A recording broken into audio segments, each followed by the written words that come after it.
I know what you're gonna say. My life is so boring. It's not worth documenting. That's probably one of the most common excuses I hear for why people don't want to journal or memory keep. And look, I get it. We've all been there. We wake up, we grab our coffee, we hit the road, we go to work, we commute again, we get home, and we have this long mental to-do list of all these things we have to get done, like make dinner and fold the laundry, clean the bathroom, and maybe somewhere in there have a little bit of self-care, read a book, watch a show. But in the end, we only really have enough energy left to sit on the couch and scroll on our phones. Sound familiar? If that's you, if you feel like you are just in a boring season of life where every day sort of feels like the one before, then I want to have a conversation and really walk through some questions that we can reflect on to really push back against this narrative that our lives are boring. And because I love journaling, I'm going to frame these questions as journal prompts because I know you probably clicked on this video looking for solutions and ways to get out of the boring cycle of your life. The first set of prompts are going to help you really reflect on how you can do that for yourself. And then we are going to transition into the second set of prompts, which is really about helping you to look at your life as it already is and recognize that maybe your life isn't as boring as you think. And there's actually a lot more beauty and meaning in your life if only you open your eyes to see it. So if that sounds good to you, go ahead and grab your notebook and a pen, and let's take some time to reflect on our so-called boring lives together. And while you're grabbing your notebook, I also want to thank Skillshare for sponsoring today's video. Skillshare is one of my favorite ways to get out of a boring cycle, and so I'll be talking about them later in the video. Whenever I feel like I'm stuck at a crossroads in life, one of my favorite questions to ask myself is, what does live life to the fullest mean to you?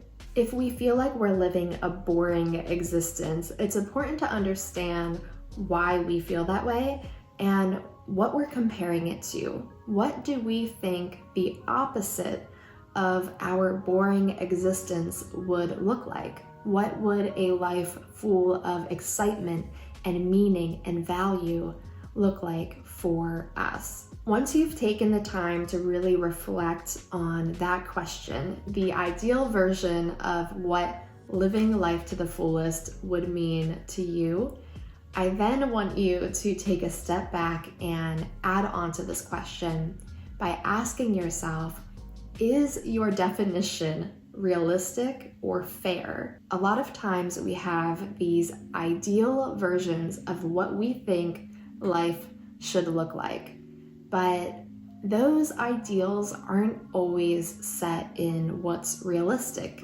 or even what would actually add value to our lives. So as a personal example, my definition of living life to the fullest might mean traveling all over the world, right? I see people on social media and they're living out of an RV and they're traveling all over the country, or they're hopping on planes, and that looks like they are having a very fun, very not boring existence. But if I take a step back and ask myself, would that actually be realistic for me? Is it fair to my current circumstances? And third, is it something that would actually be valuable for me and my life? The answer probably would be no.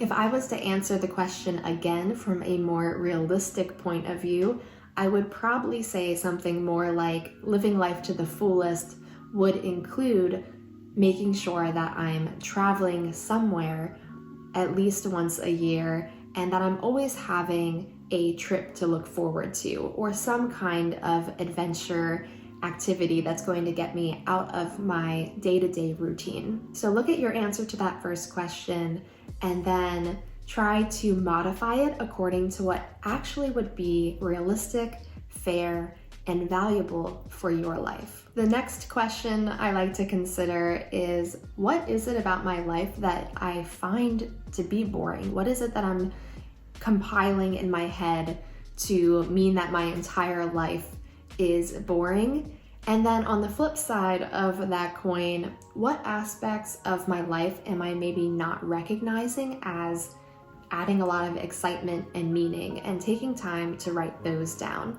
And the way I like to structure these questions is actually as a 2-column grid. So on one side, I have all of the things that I associate with my life being boring. Maybe it's your job, maybe it's how you're choosing to spend your free time. If you're spending a lot of time just on your phone or doing really mindless activities that don't really add a lot of meaning, make a list of all of those things that you feel contribute to this sense of a boring life. And then on the other side of your page, write down all of the things that add excitement and meaning to your life. Maybe it's a workout class that you go to once a week. Maybe it's grabbing a coffee on your way to work.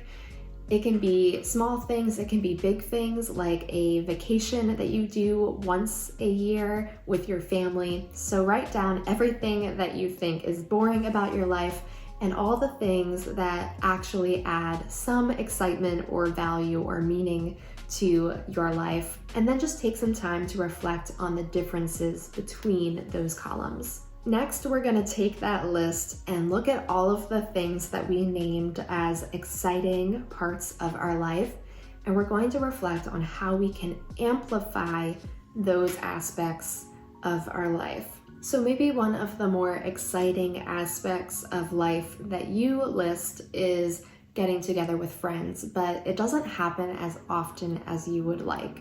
So one way that you might consider amplifying that aspect is being the one to initiate a regular get-together, whether that is a bi-weekly coffee with a friend, or maybe you have a play date with another mom once a week, or just a game night on a monthly basis with a group of friends. Those are all ways that you could amplify the fact that you find excitement in enjoying time with friends. Another helpful question to consider is things that you can add to your life that you're not already participating in that can maybe help it feel a little less boring.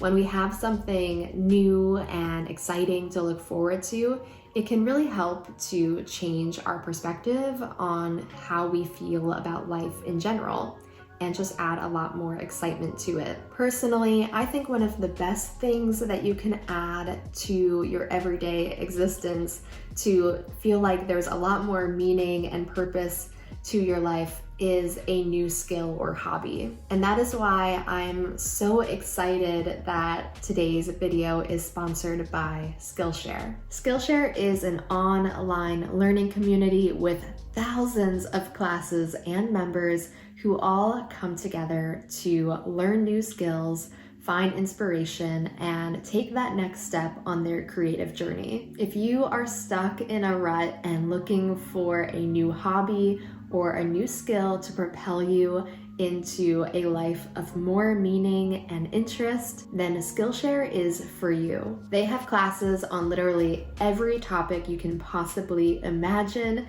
whether you want to take up a new hobby, whether that's knitting or watercolor painting, or learning a new form of creative journaling. There are lots and lots of classes on all different creative topics. Or if you're more interested in learning new skills that maybe can help you start a whole new career or a side hustle, there's also a ton of classes on Skillshare for freelancers and creative entrepreneurs, and so much more. One class I took and really enjoyed was a class on gratitude journaling. As we head into November here in the US and Thanksgiving, it's a great time to think about a class like gratitude journaling, and it happens to be a really, really amazing way to help ourselves get out of a rut and realize that our lives maybe aren't as boring as we think, because it helps us recognize all of the reasons we have to be thankful. So if you are ready to try something new, whether that is a hobby or creative pursuit,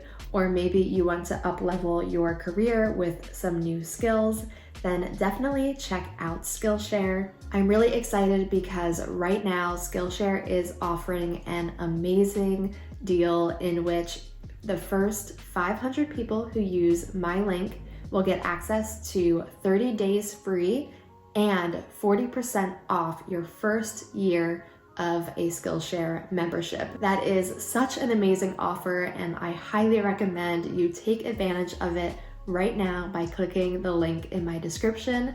And thank you again to Skillshare for sponsoring today's video. Now that we've taken some time to reflect on our lives and think about some ways that maybe we could make some changes that would make our lives feel less boring, I want us to now pivot to thinking about how we might embrace the lives that we're already living and recognize some of the beauty in the mundanity, in the cyclical nature of our everyday lives. I find that most often when people look at my journals and they see what my day-to-day looks like, how I'm recording it, and all of the fun, more eventful activities that are thrown in the mix, they are comparing the way that I tell my story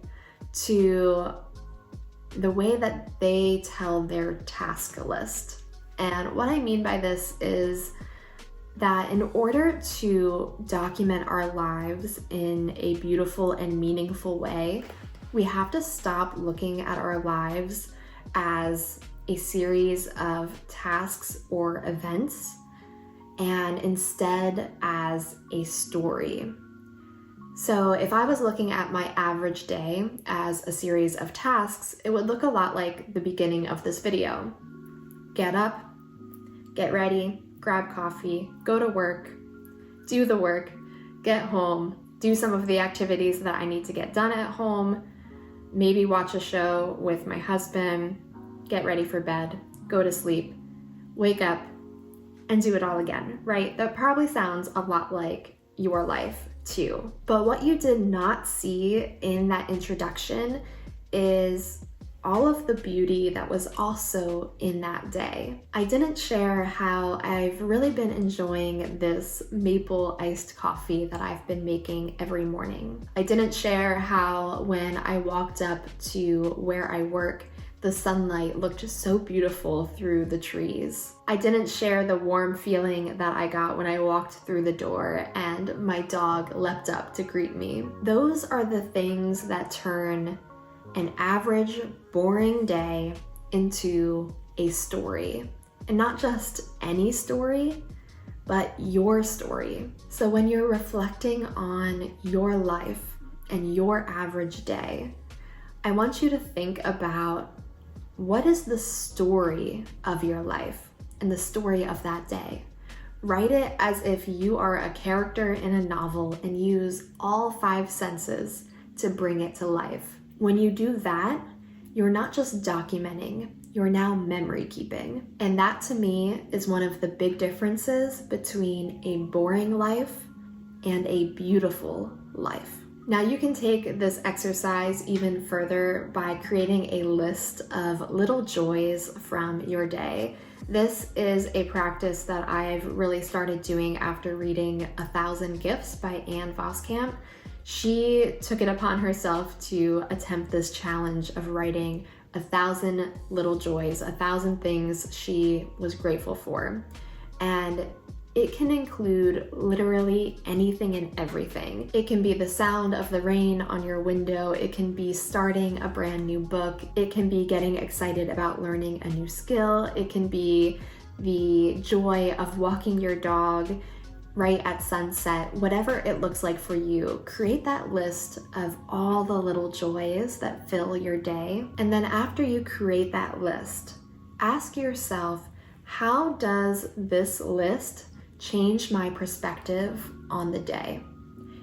And what I hope you will find is that when you take time to create that list, to document your day in a way that highlights the beauty of the memories rather than just the events or tasks of the day, then you will find that you start defining the day by those items, the joy and the meaning and the value of all the little things, instead of by the boring monotony of the big events that feel the same day after day. One aspect of my memory keeping that I think helps to keep it from feeling like I'm just documenting the same boring list of day-to-day activities over and over again is that I really try to bring in the seasons into my journal. And so one final tip for you as you are looking on your life and trying to think about how maybe it is not as boring as you think is to reflect on how you can make this time of year more fun and exciting, and develop a seasonal bucket list that you can create in your journal, but then document the memories of completing those different items over time in your journal as well. The more that I journal, the more I find that my journaling informs my life just as much as my life informs my journaling. And what I mean by that is when you are somebody who documents your life and gets involved in memory keeping, you start to look at life through a different lens, and you start to look at it as a series of meaningful memories instead of just events. And so in some ways, you're more likely to say yes to activities and hobbies and things that you recognize are worth journaling about. So when I create a seasonal bucket list, I am identifying all of the ways that I can make my life less boring, and then I'm actually committing myself in a way to making it happen so that my life does become less boring, and now I have all of these beautiful memories to look back on as a result. However it is you define a boring life versus a life full of meaning and value and interest, I hope that this video has helped you to identify ways that you can draw a little bit closer to a more meaningful life, and that it has helped you also recognize ways in which your life is already full of meaning and purpose and beauty. I believe with all my heart that your life is worth documenting no matter what it looks like. So thank you for watching, and thank you again to Skillshare for sponsoring today's video. Definitely check out that link in the description so that you can develop some new hobbies or new skills that will make your life anything but boring. And if you're looking for more inspiration, definitely check out my video on seasonal journaling next. That will give you some great ideas for how to appreciate the season that you're in right now.